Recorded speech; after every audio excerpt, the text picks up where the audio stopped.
Here is how I made this scene in Blender in less than 30 minutes. Okay, so the first thing that I had to worry about when making this scene was where I'm going to get my assets from, since I did not want to waste too much time working on this.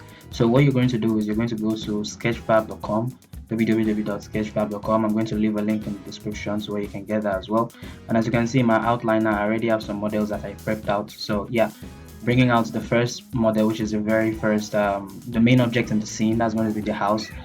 So yeah, so now we have the house. It's looking quite good because I got it from Sketchfab. So these are already made models. I don't have to model anything from scratch anymore because these models have been modeled, made from scratch by other artists. So all you have to do is just go there and then download the ones you want. You can pay for them. You can download the ones that are for free. So www.sketchfab.com, guys. All right, so next thing I did was I tried to split my workspace, because one thing I do is I don't just work with one screen. So I have one screen which is going to be my main screen, then I have one tab for my timeline, and then I'm going to be having another tab where I'm going to have my render view. So I'm going to be viewing exactly what I'm going to be working on. So whatever I do in my work screen is going to be showing in my render view. So depending on what type of story you're trying to make, this would actually vary. The next step would actually vary. So because I was trying to create a graveyard kind of scene, I wanted it to be a kind of like dark scene. All right. Then I already knew that, okay, I'll be needing a few assets. So I already got my assets prepped, just like I said earlier. So all I'm doing now is just bringing everything into my scene one by one. So when you're just working with assets, it kind of makes your work a lot more easier. It makes it stress free. So I just imported the grass next. I already worked on the grass before this, yeah, so I just imported it next. I made it visible in the viewport, and as you can see, it's also looking quite realistic. It's giving me the kind of vibe that I want, and I was able to do this in less than 2 minutes. Yeah, so all I had to do was just make a plane and take it to my sculpting mode, where I was able to make a few highs and lows, just kind of give you this kind of like uneven ground shape, because that's what I was going for initially.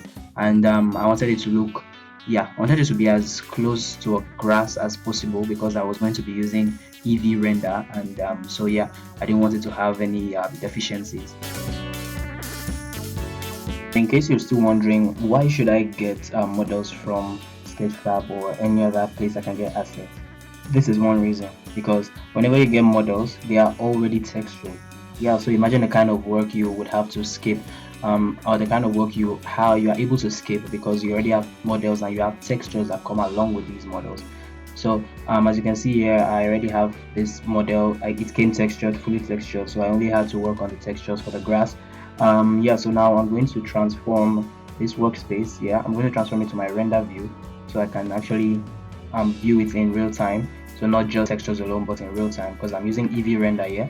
So I'm going to transfer that to render view so I can view that in real time. So this is already looking quite realistic enough. So it's just missing something in the background, you know, like the clouds and everything. So all I did was to put an image texture on a plane. Yeah, that's simple. So all I did was put an image texture on a plane. And you can get your image from Pinterest, Google, or wherever. So I just got my image and placed it on the plane and activated that, and here we have automated clouds just standing in the background. So since it's not going to be like the long movie, so there's really no need for me to work on the movement of the clouds. So all I did was just put an image texture on the plane, and there I have the clouds standing at the background of the building, and it looks quite realistic if you ask me.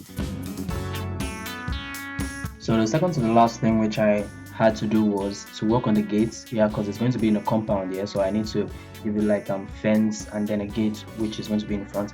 I already animated the gate. I animated the gates myself, so yeah, I'm just going to be unhiding everything from my outliner.